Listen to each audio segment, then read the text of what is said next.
నమస్తే అండి. ఈరోజు వీడియో వచ్చరికి ఒక పల్లెటూరులో వచ్చరికి ఒక పెంకుటిల్లుకి సంబంధించింది. ఇది వచ్చరికి ఇట్లా మొత్తం హౌస్ ఎట్లా ఉన్నది. ఇది వచ్చరికి తూర్పు, ఇది పడమట, ఇది వచ్చరికి దక్షిణము, ఇది వచ్చరికి ఉత్తరము, ఈశాన్యము, ఇది ఆగ్నేయము, ఇది నైరుతి, ఇది వాయువు. ఇవన్నీ మీకు తెలిసినవి. ఇక్కడ ఫైనల్గా వచ్చరికి ఈ ఇంటి ఇది పెంకుటిల్లు, ఇది ఒక భాగం, ఇది ఒక భాగము, ఇది వెనక భాగము, ఇది పంచని అంటాము. పెంకుటిల్లు అట్లాగే ఉంటాయండి.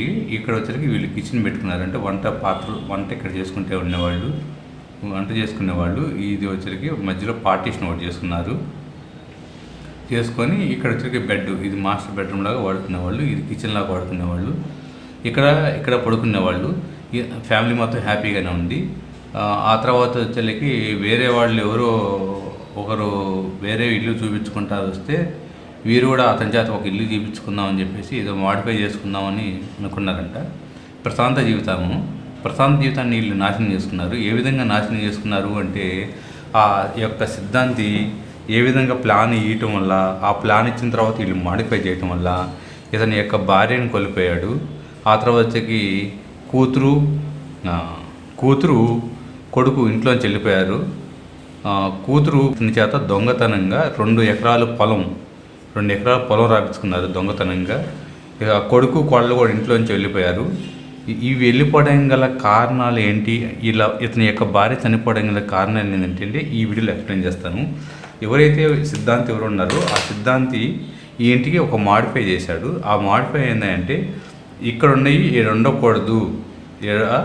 ఇవి ఉండకూడదు బాత్రూమ్స్ ఆగ్నేయం అని చెప్పేసి అతను ఇక్కడ ఈ విధంగా ప్లాన్ ఇచ్చాడు.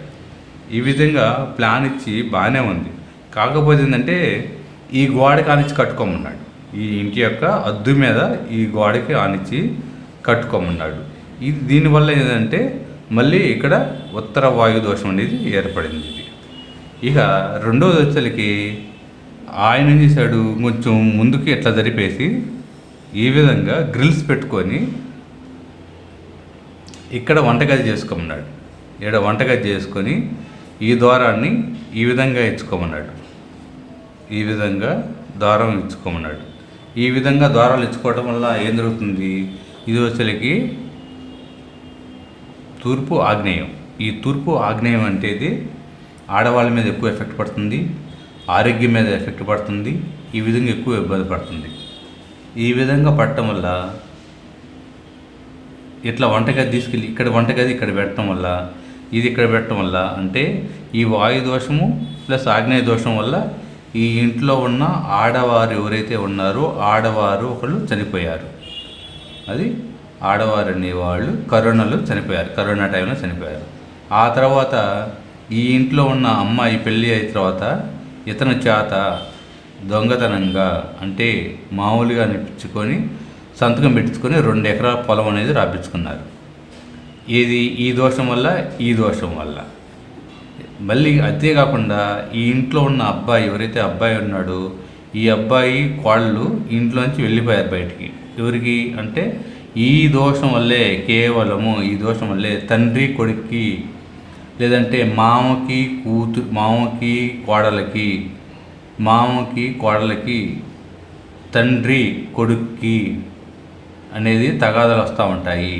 ఏదో విధంగా అది ఆర్థిక విషయంలో కానీ లేదంటే రిలేషన్షిప్లో కానీ మాటల విషయంలో కానీ ఏ విషయంలో అయినా సరే ఏదో విధంగా అనేది తగులు తెచ్చిపెట్టేది ఈ తూర్పాగ్నేయం డోర్ ఉండటం వల్ల విపరీతమైన తగులు తెచ్చిపెడుతూ ఉంటుంది. ఎవరికి మాట అనేది సక్రంగా రాదు, అంతా వక్రంగా మాట్లాడతారు. అది మగవారైనా ఆడవారైనా.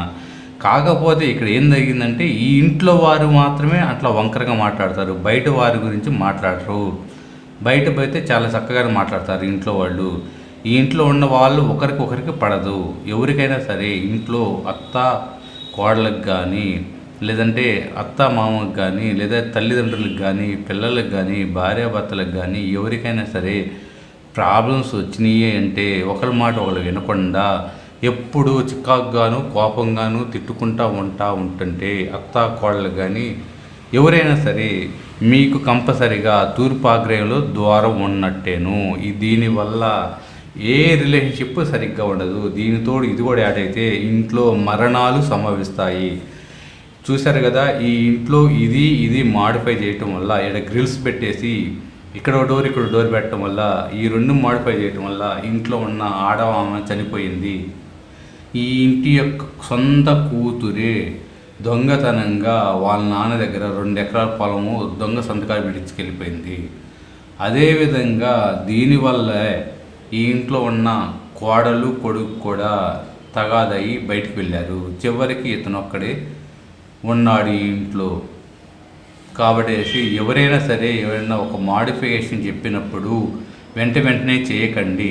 ఎందుకు చేయాలి? ప్రశాంత జీవితాన్ని ఏదో ఆశించి ఏదో మాడిఫై చేశాడు. చేయటం వల్ల ఏం జరిగింది? భార్య చనిపోయింది, పొలం 2 ఎకరాలు కూతురు దొంగతనంగా రాపించుకుంది, కొడుకు కోడలు ఇంట్లోంచి బయటకు వెళ్ళిపోయారు, చివరికి ఒంటరిగాడైపోయాడు. కాబట్టి ఎవరైనా సరే ఒకటి చెప్పినప్పుడు 1-2 ఆలోచించి జాగ్రత్తగా మీరనేది వాస్తు మార్పులు అనేది అవసరమైతేనే చేసుకోండి. అవసరం లేకుండా సరదాగా మటుకి చేసుకోవద్దు. ఇంకేదో వస్తుంది, ఇంకేదో సంపాదించడం చేసుకోవద్దు.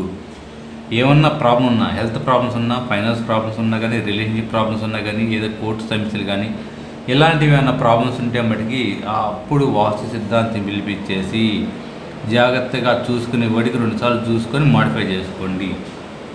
ఓకే, థ్యాంక్ యూ అండి.